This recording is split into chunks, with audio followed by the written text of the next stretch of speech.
Maka latihan khusyuk dalam sholat itu ya harus di luar sholat, ya. Sebelum atau di luar sholat.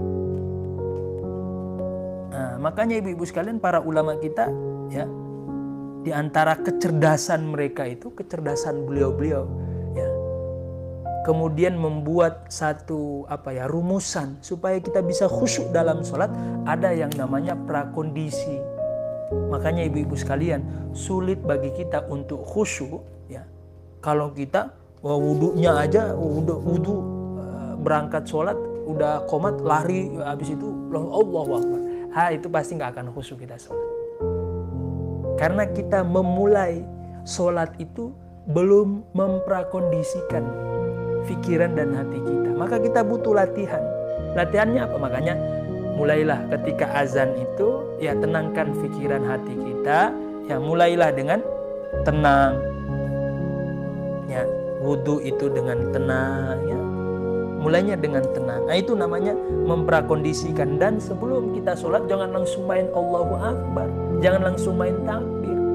Tapi jangan lupa disunnahkan kita untuk melafazkan niat. Walaupun niat itu yang penting itu di dalam hati. Tapi ingat ibu-ibu sekalian, setan itu gak akan pernah diam kalau kita taat kepada Allah. Makanya butuh prakondisi. Bagaimana supaya menguatkan niat kita ini yang ada di dalam hati kita? Dianjurkan oleh para ulama kita melafazkan niat. Itu sebagai bentuk latihan khusyuk. Apalagi kalau kita sembari memaknai, ya, kita faham arti daripada niat.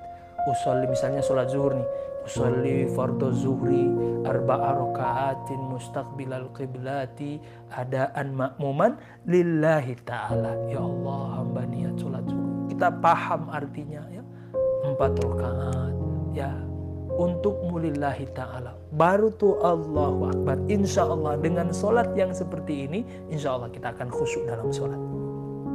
Nah, itu salah satu cara. Tapi yang paling berpengaruh ibu-ibu sekalian, latihan khusyuknya itu di luar sholat dengan zikir. Ibu-ibu sekalian, di dalam Al-Quran, ya, karena bagaimanapun Al-Quran itu adalah pedoman hidup kita, petunjuk. Jadi kalau kita mau cari solusi hidup kita, ya tinggal lihat aja di dalam Al-Quran. Allah menyinggung tentang sholat khusyuk. Apa itu sholat khusyuk? Kata Allah di dalam Al-Quran, aqimis sholata lidhikri. Tunaikanlah sholat untuk mengingatku. Dari sini ibu-ibu sekalian, Allah memberikan standar sholat khusyuk. Supaya kita bisa mencapai sholat khusyuk, maka kita sholat harus ingat Allah. Jangan lagi sholat yang kita ingat bukan Allah, tapi yang kita ingat pekerjaan kita, masalah dengan suami kita, apalagi masalah dengan anak kita. Itu nggak akan khusyuk ibu-ibu sekalian. Maka latihannya adalah zikir. Jadi terutama, ya, ibu-ibu sekalian, ya, kita harus punya waktu minimal 5 menit lah, nggak perlu harus banyak-banyak latihan khusyuk mah. 5 menit, ya, di pagi hari habis sholat subuh. Ya, jangan langsung beraktivitas atau jangan langsung kita, ya, kalau yang habis sholat subuh istirahat, jangan langsung 5 menit ibu-ibu sekalian zikir, ya. Terserah dengan zikir apapun itu, boleh dengan tasbih subhanallah, subhanallah, atau dengan tahmid misalnya alhamdulillah, alhamdulillah, alhamdulillah. 5 menit aja ibu-ibu sekalian. Atau misalnya dengan takbir boleh Allahu Akbar, Allahu Akbar, dengan jenis zikir apapun, ya. Kan kalau zikir pagi petang yang ada di buku itu kan kelamaan. Ya, mungkin kita ibu-ibu sekalian mungkin mau menyiapkan sarapan suami, ya, dan sebagainya, itu kepanjangan. Tapi kalau kita ada waktu lebih, ya boleh, silahkan, malah justru bagus. Tapi kalau kita nggak ada waktu yang lebih, cukup dengan itu. 5 menit di pagi hari, 5 menit di sore hari, habis sholat asar. Itu bagian cara kita melatih khusyuk kita di dalam sholat. Latihannya adalah di luar sholat dengan banyak-banyak zikir. Nah, makanya Allah sebutkan dalam Al-Quran, setelah menyebutkan aqimus sholata li dzikri, di dalam ayat yang lain Allah katakan apa? Wala takum minal ghafilin. Janganlah kalian menjadi orang-orang yang lalai. Ya. Karena kalau sudah lalai, kita nggak sering menyebut nama Allah, kita akan banyak lalai. Lalai itu artinya lupa. Ibu-ibu sekalian, kenapa kita bisa sering mengingat nama orang? Ya? Kita bahkan udah lama nggak ketemu dengan teman kita, tapi kita sering ingat dia, sering ya dulu kita akrab, pas ketemu kita tetap masih ingat namanya. Kenapa? Karena kita sering mengingat namanya. Ya.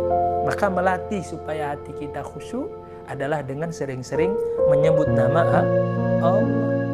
Nah, itu yang ketiga. Yang keberapa? Yang kedua.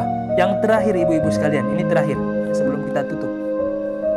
Supaya kita bisa khusyuk dalam sholat, yang nanti dengan khusyuk dalam sholat itu berefek kepada khusyuk dalam kehidupan kita sehari-hari. Latihanlah untuk memandang sholat atau menaikkan kualitas sholat kita, ibu-ibu sekalian. Ya, jadi menaikkan kualitas sholat itu nggak mesti harus sholat udah banyak rakaatnya, nggak mesti ya ibu-ibu sekalian. Latihan pelan-pelan aja ya. Biasanya kita kalau karena terlalu semangat nge-gym misalnya, karena lihat misalnya habis lihat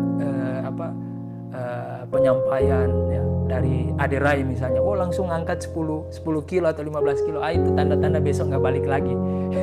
Ya, karena udah cedera otot, baliknya ke tukang urut. Jadi ibu-ibu sekalian, terakhir adalah latihan untuk menaikkan kualitas sholat kita. Ya. Minimal dengan apa? Dengan menaikkan cara pandang kita terhadap sholat. Mungkin hari ini kita melihat sholat baru sebatas kewajiban. Kewajiban itu terkesan beban bagi kita.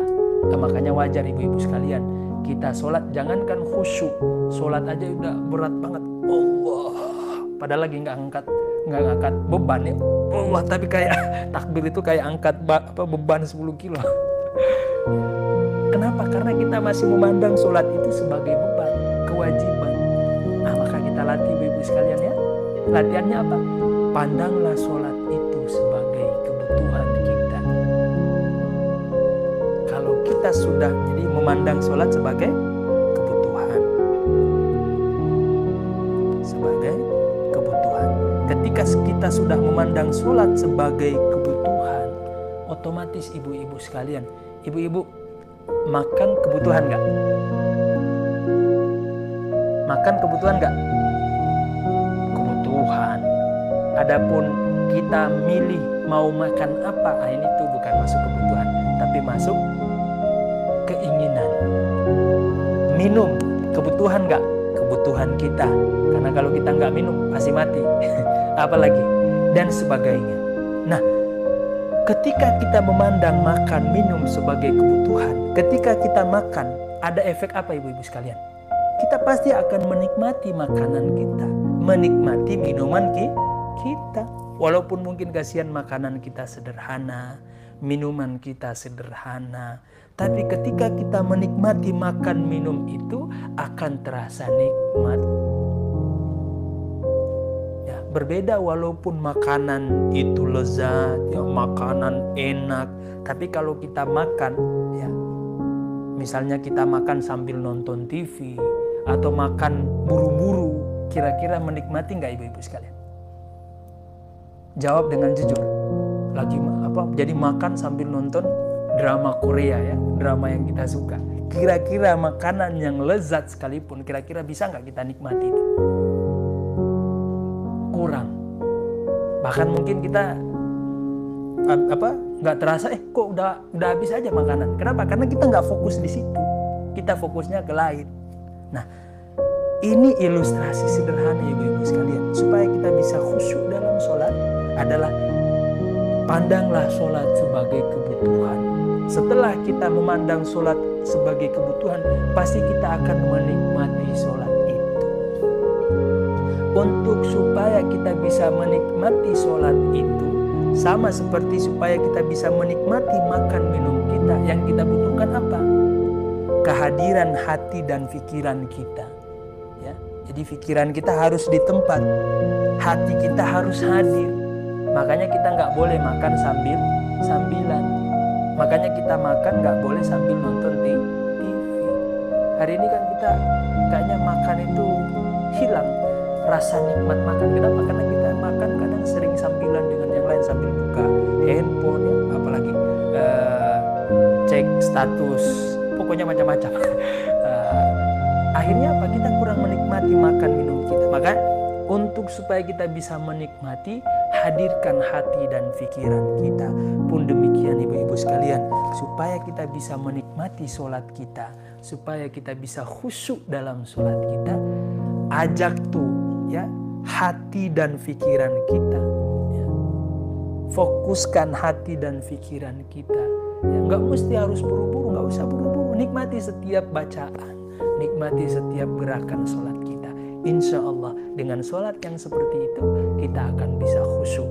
Dengan khusyuk di dalam sholat maka akan berefek kepada khusyuk